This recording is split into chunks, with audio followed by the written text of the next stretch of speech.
Welcome to Pindar Poetry. We hope you learned something new. You start by verifying hardware. Look at your phone's port and the TV's inputs. Many TV USB ports only charge and do not accept video. Once done, choose the right path. If your phone supports USB-C alt mode or MHL, get a USB-C to HDMI or MHL cable. If you have an iPhone, use a Lightning Digital AV adapter. Make sure the adapter is active, powered if required, and that you have an HDMI cable ready to connect to the TV's HDMI port. Now connect everything. Plug the adapter into your phone, then run an HDMI cable from the adapter to a free HDMI input on the TV. Some adapters need external USB power. Attach that too.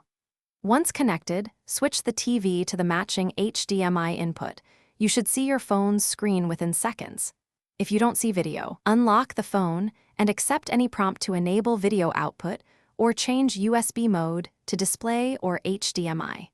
Make sure phone orientation and video settings match your viewing preference. If your phone cannot output video over USB, use the TV's USB media player. Connect the phone via a data USB cable and set the phone to file transfer or MTP mode. The TV will read photos, music, and compatible videos directly. Once done, browse files on the TV's media app and play content. Troubleshooting tip: if the TV doesn't detect the phone, try a known data-capable USB cable. Toggle USB modes on the phone, enable USB debugging in developer settings briefly, or restart. Thanks for watching. Consider subscribing if we helped you.